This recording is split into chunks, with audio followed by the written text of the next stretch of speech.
Welcome to the weekly video digest of Kashmir University Quest. First, a look at the highlights. CCAS organizes a 3-day international conference. Noted scientist and Bharat Ratna Professor C.N.R. Rao delivers a special lecture. Seminar on biodiversity, biology and bioprospecting held. We also have a report about other functions and a couple of notifications as well. Now, the details of these events with your host, Rafia Rahim.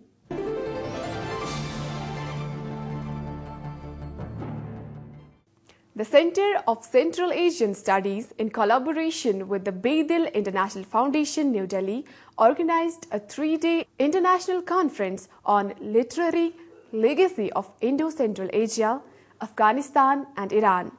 The inaugural function was held at Gandhi Bhavan. Director CCAS Professor G.N. Khaki, while welcoming the guest, introduced the theme of the 3-day conference. The region has witnessed the rise and fall of many empires which had left indelible mark on its tradition, history, culture and society.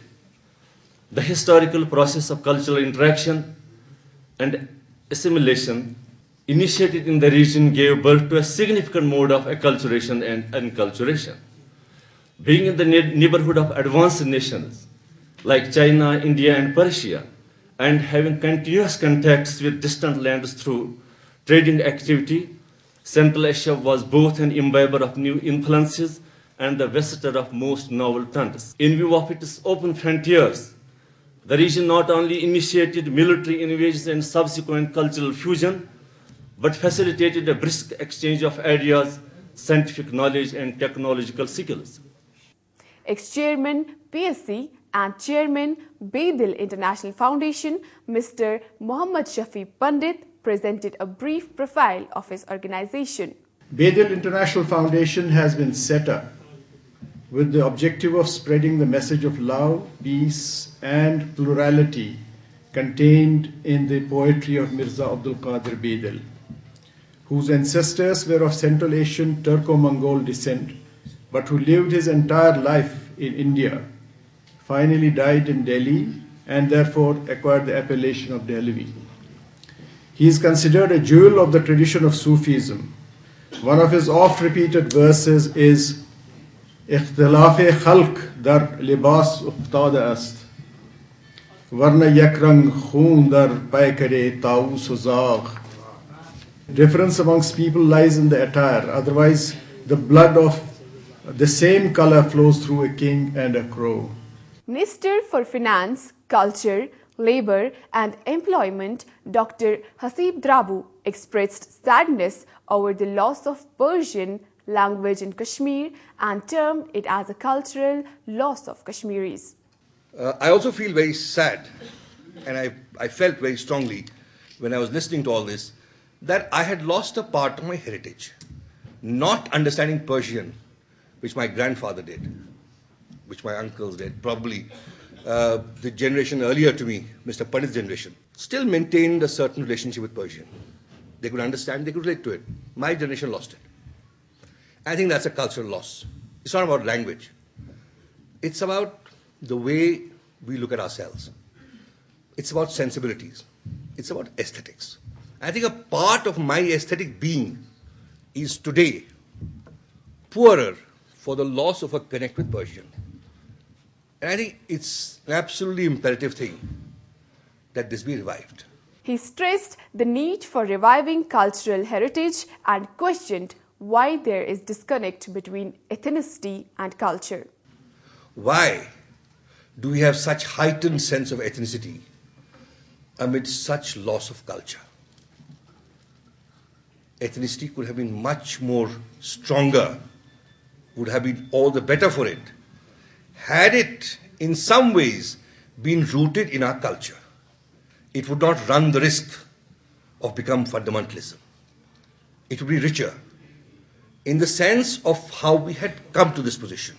Somewhere I don't find the connect between politics of ethnicity and culture becoming one. And that's where I think somewhere we have lost a way on the way our children will grow? Will they have the same richness of thought? Will they have the same diversity?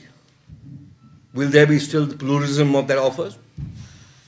That's something that certainly you can look at. The ambassador of Turkmenistan in India, Mr. Prakat Durdev, while tracing the relationship between Sufi saints of Kashmir and his country, highlighted the Sufi traditions of his region. Maltumbuli took the blossom of the poetry in his hands and left them with none less than the trunks of the tree. So that happens in the history. So I hope introduced a little bit interest in the audience towards the research and learning of Turkmen literature, language, history, and our connections. And I think this timely holding of this seminar as under the name of Literary Legacy of Indo-Central Asia, Afghanistan and Iran truly stands to its title, for which successful completion after 3 days of deliberation I really wish. Dean Academic Affairs Professor Muhammad Ashraf Wani told audience that Kashmiris should reconnect themselves with the classical languages. Should we understand the contemporaneous relevance of Persian literature for shaping our present and the future. Modern education sar aankhon par, but we should not forget that modern education too is Persianate by extension. To be sure, Europeans learnt much from what Toynbee says, Iranic zone, which extended from the Sea of Marmara to the bases of the Oxus and Jaxartes through Afghanistan to the Bay of Bengal. They learned questioning, inquiry, dissent, tolerance, plurality, different literary genres, etc. from the Persian geniuses. Others who spoke on the occasion included Professor Hakim, former Vice-Chancellor of Az-Zahra University, Iran, and Professor Mirzo Mullahmad, Director, Academy Science, Tajikistan. A number of CCAS's publications were released in the inaugural function. Convener of the 3-day international conference, Dr. Tariq Ahmed Rathir, proposed vote of thanks.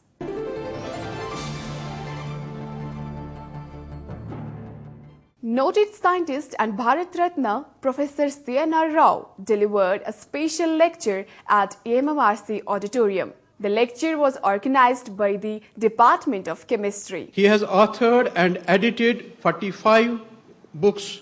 Professor Rao serves on the board of Science Initiative Group. Professor C.N.R. Rao has received so many awards and recognitions in his career that it is beyond the scope of my time at this juncture to speak about it. The Government of India has given due recognition to Professor Rao's outstanding contributions. He was the first recipient of India's Science Award in 2005. In his speech, Professor Rao lamented that in countries like India, less amount of GDP is spent on education and research compared to other countries of the world. South Korea got freedom as same as India. But look at the way South Korea has done. In fact, I was there 2 years ago, year and a half ago, to give a lecture arranged by the Nobel Committee on Chemistry, a very beautiful symposium. I was one of the speakers. My God, the way they are investing in science, the way they invest in education, they invest 8% of their GDP in education. We invest 2%. They invest 4% to 5% on science. We invest 0.9%. You see, we wrote the National Policy on Education in 1986.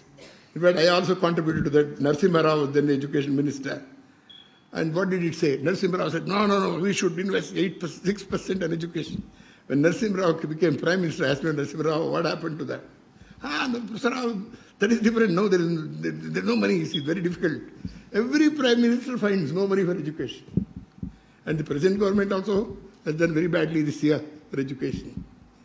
I don't see how India can come up with this kind of investment. He said failures have important role in shaping up scientists and brilliant minds. Giving examples of a few scientists who became world-renowned, Professor Rao told students that talent is not concerned about hurdles. If you were to pick one scientist, the greatest scientist of all time, it has to be Michael Faraday. He did so many things in one life. One man sitting alone in the 19th century, he died around 1967 or something. He published 450 papers, right, single-handedly. He had no assistant, no government grants. How did he do that? He made laws of electrolysis. He did laws of electrolysis again much before electron was ever known. He's the one who discovered benzene. Don't forget that he would have got a Nobel Prize by organic chemists. And then he discovered electricity. The number of things he did was extraordinary. He's the one who discovered magnetism, diamagnetism, paramagnetism. He's the one who gave the name like electrode, anode, cathode, cation, anion. All these words we use were given by him. How did he do that? One man. You always wonder about that. And he had only 3 years of schooling. He was not a highly educated person or anything like that by formal education, but of course he became an extraordinary person.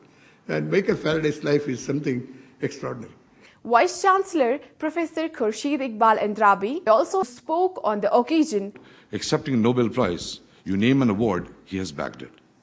And it's overwhelming to know that he has about 77,000 citations and an H-index of about 121. I am sure many of the Nobel laureates in biology would be ashamed when they look at their H-index and citations. Such is the eminence and grace and elegance of the individual, and with such humility. That's what we basically want to carry forward. The part of humility is perhaps what we should all basically grab with both hands. Professor Rao has been awarded over 50 honorary degrees from various Indian and international universities. He has worked on solid-state and structural chemistry and has authored around 1,500 research papers and 45 scientific books. Later, Professor Rao visited AMMRC and interacted with the faculty members. The center also recorded an interview with him.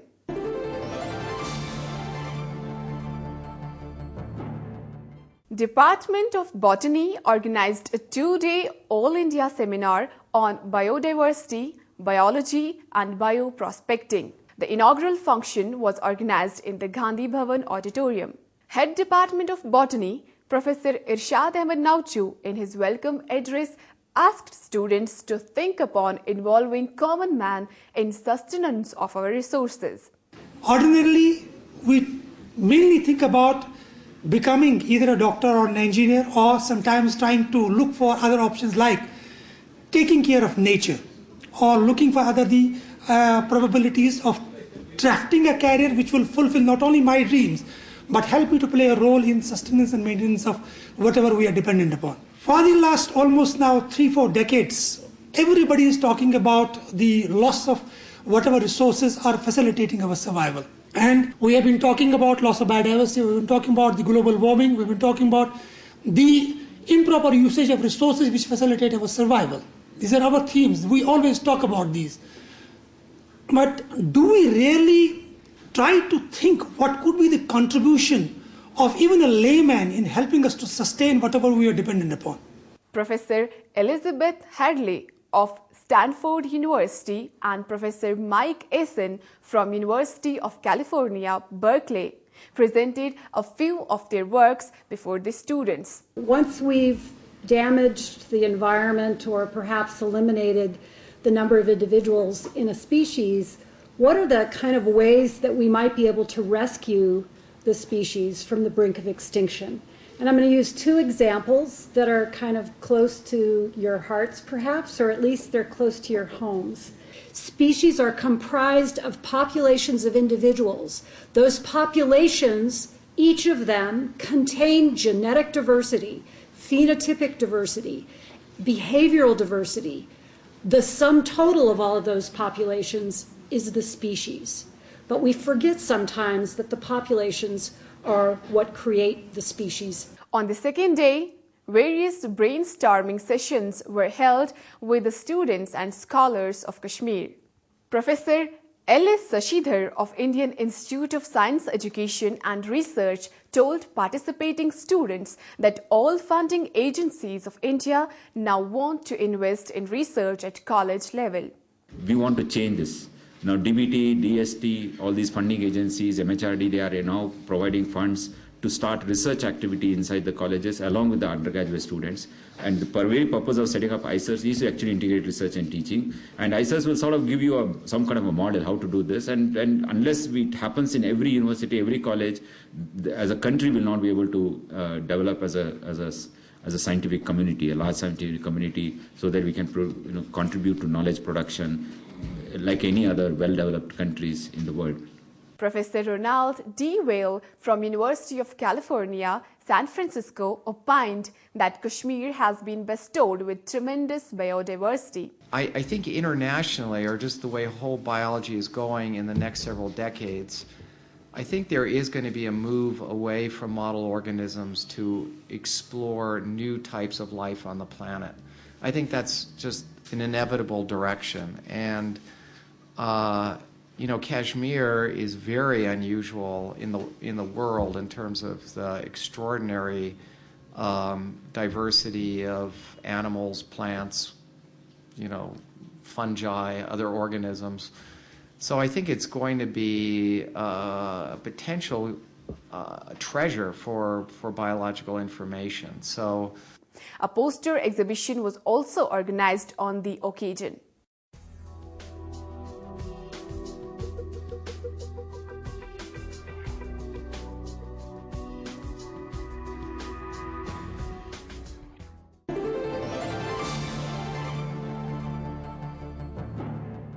To eradicate illiteracy and impart skill training among women, State Resource Center of Kashmir University is running various programs in the far-flung areas of Kashmir. SRC has opened many schools under model adult education centers in the state. One such school is at Chadura Badgam, where girls above 15 years of age are given education and trained in various skills.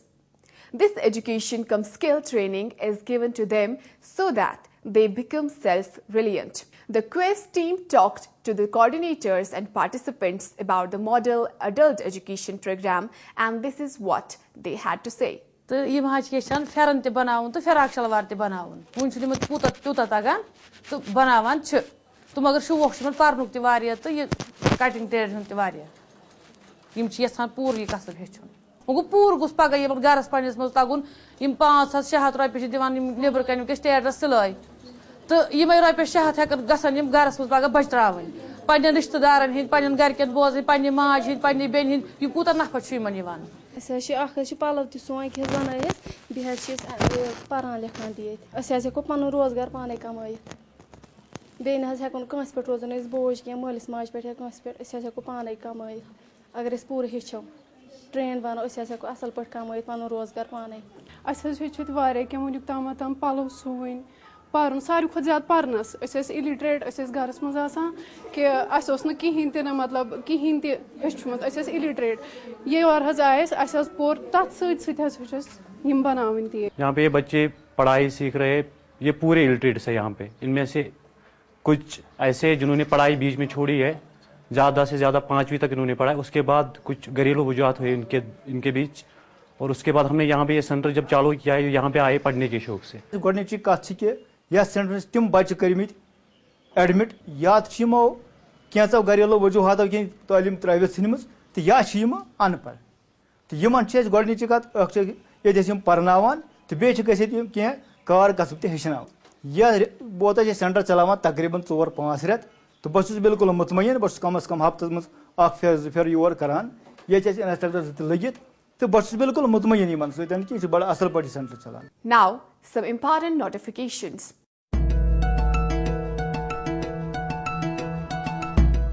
Entrance test for integrated PhD program of Oriental Learning will be held on April 18 at 2 noon.